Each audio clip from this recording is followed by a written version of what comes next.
الحمد لله رب العالمين،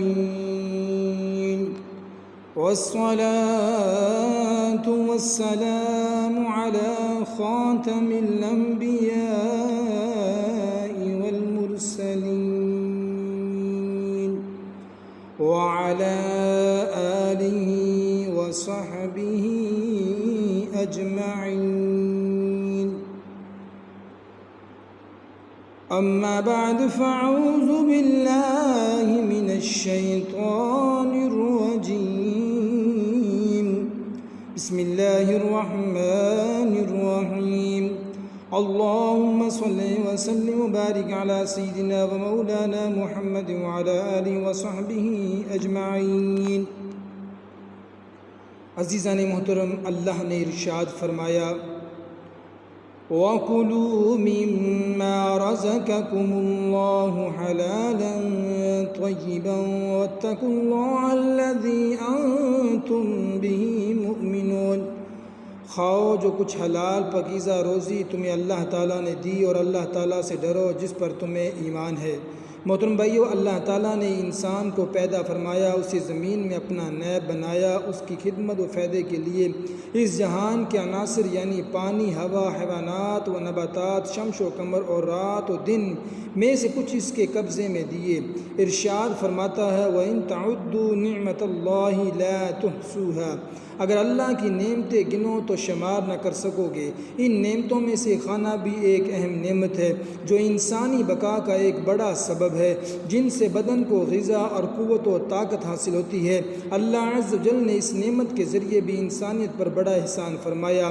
اللہ تعالیٰ نے ارشاد فرمایا، فَلْيَعْبُدُوا رَبَّ هَذَا الْبَيْتِ الَّذِي أَطْعَمَهُم مِّن جُوعٍ وَآمَنَهُم مِّن خَوْفٍ.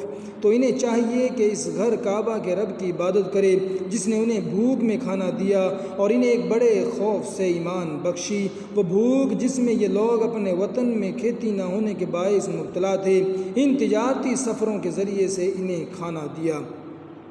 ارشاد باری تعالیٰ ہے، فَلْيَنظُرِ الْإِنسَانُ إِلَىٰ طَعَامِهِ أَنَّا صَبَبْنَا الْمَاءَ صَبًّا ثُمَّ شَقَقْنَا الْأَرْضَ شَقًّا فَأَنبَتْنَا فِيهَا حَبًّا وَعِنَبًا وَقَضْبًا وَزَيْتُونًا وَنَخْلًا وَحَدَائِقَ غُلْبًا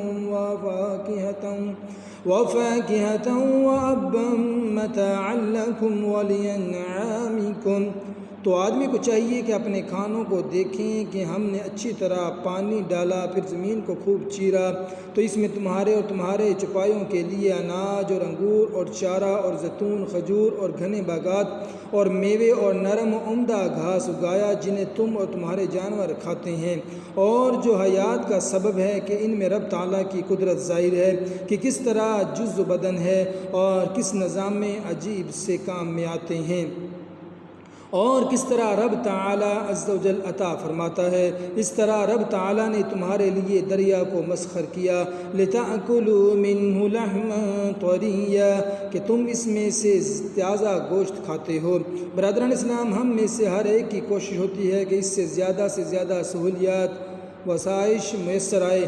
خالق کائنات جل جلالہ نے اس زمین میں انسان کے لیے طرح طرح کی اشیاء، جانور پیدا کیے جن سے وہ نفع حاصل کرتا ہے. ان جانوروں میں کچھ تو حلال ہے جن کا گوشت، دودھ وغیرہ کھایا پیا جاتا ہے، جیسے گائیں، بکری وغیرہ. یہ سب اللہ کریم کا فضل و کرم ہے. ارشاد باری تعالیٰ ہے، لَكُمْ فِيهَا دِفْءٌ وَمَنَافِعُ مِنْهَا تَأْكُلُونَ. تمہارے لیے گرم لباس اور منفعتیں ہیں اور ان میں سے کھاتے ہو. عزیزان گرامی قدر، ان سب نعمتوں پر واجب ہے کہ ہم اس منعم حقیقی اللہ عز و جل کا عملی طور پر شکر بجا لائیں کہ اسی کا حکم ہے، کلوا من رزق ربکم واشکروا لہ، اپنے رب تعالیٰ کا رزق کھاؤ اور اس کا شکر ادا کرو۔ انبیاء کرام علیہ السلام نے رزق کی نعمت عظیمہ کی قدر جانتے ہوئے اس پر اللہ تعالیٰ کا شکر ادا کیا۔ حضرت سیدنا ابراہیم علیہ السلام اپنے رب تعالیٰ کے اس فضل کا اعتراف کرتے ہوئے کہتے ہیں، والذی هو یطعمنی ویسقین، وہ پروردگار جو مجھے کھلاتا اور پلاتا ہے۔ رسول اکرم صلی اللہ تعالیٰ علیہ وسلم جب اپنے بستر پر آتے تو اللہ تعالیٰ کی اس نعمت نعمت پر شکر بجا لاتے، اس کی حمد و ثنا کرتے اور اول کھانے کی نعمت کا ذکر فرماتے۔ حضرت سیدنا انس رضی اللہ تعالیٰ عنہ سے روایت ہے کہ مصطفیٰ جان رحمت صلی اللہ علیہ وسلم جب اپنی آرام گاہ کے قریب آتے تو کہتے الحمدللہ الذی اطعمنا وسقانا وکفانا واوانا فکم ممن لا کافی لہ ولا موویا۔ اللہ تعالیٰ کا شکر ہے جس نے ہمیں کھلایا اور سیراب کیا، ہمیں کفایت کی اور ہمیں پناہ دی، تو کتنے ایسے ہیں جن کی وہ کفایت نہیں فرماتا اور نہ ہی انہیں پناہ دینے والا۔ کھانے کی نعمت کی قدر و تعظیم کرنا اس کا شکر ہے کہ اللہ عز و جل کے حضور اس کے بارے میں پوچھا جائے گا۔ نبی کریم صلی اللہ تعالی وسلم اور آپ کے صحابہ کرام رضی اللہ تعالیٰ عنہم کے سامنے کھانے میں کھجور وغیرہ اشیاء رکھی گئی۔ جب انہوں نے کھا لیا اور سیر ہو گئے تو پیارے آقا صلی اللہ علیہ وسلم نے اللہ تعالیٰ کی نعمت اور اس کے فضل کا ذکر کرتے ہوئے فرمایا ھذا والذی نفسی بیدہ من النعیم الذی تسألون عنہ یوم القیامہ۔ اس ذات کی قسم جس کے قبضہ قدرت میں میری جان ہے، یہ ان نعمتوں سے ہیں جس کے بارے میں قیامت کے دن سوال ہوگا۔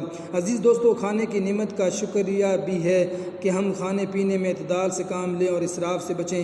بعض علماء کرام نے فرمایا کہ اللہ تعالیٰ نے سارے علم طب کو ایک آیت کے اس حصے میں جمع فرما دیا، کلوا واشربوا ولا تسرفوا انہ لا يحب المسرفین۔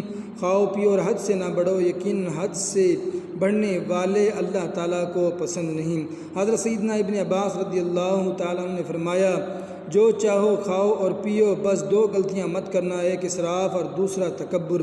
کھانے کی نعمت کا شکریہ بھی ہے کہ ممکنہ طور پر لوگوں کو تحفہ دیا جائے جس کی ابتدا اپنے اہل و عیال اور قریبی رشتہ داروں سے کیا جائے اور پڑوسیوں سے تعلقات رکھنے کے لیے ان کے لیے بھی کچھ نہ کچھ ہدیہ بھیجا جائے۔ رحمت عالمیان صلی اللہ تعالی وسلم نے فرمایا اے ابو ذر، جب سالن پکاؤ تو اس میں شوربہ زیادہ کر لیا کرو اور اس میں اپنے پڑوسیوں کے لیے بھی کچھ بھیج دیا کرو۔ سرکار عبد کرار صلی اللہ تعالی وسلم اپنے احباب کو ہدیہ بھیجا کرتے تھے۔ سیدہ عائشہ صدیقہ طیبہ طاہرہ رضی اللہ تعالی عنہا نے فرمایا جب حضور اکرم صلی اللہ علیہ وسلم بکری ذبح فرماتے تو حسب وسعت اس میں سے حضرت ختیجہ کی سہیلیوں کے لیے بھی بھیجا کرتے۔ نعمت طعام کے اعزاز و اکرام میں سے یہ بھی ہے کہ بندہ مومن ضرورت سے زیادہ کھانا محتاجوں کو صدقہ کر دے۔ نبی رحمت صلی اللہ تعالی علیہ وآلہ وسلم نے فرمایا جس کے پاس ضرور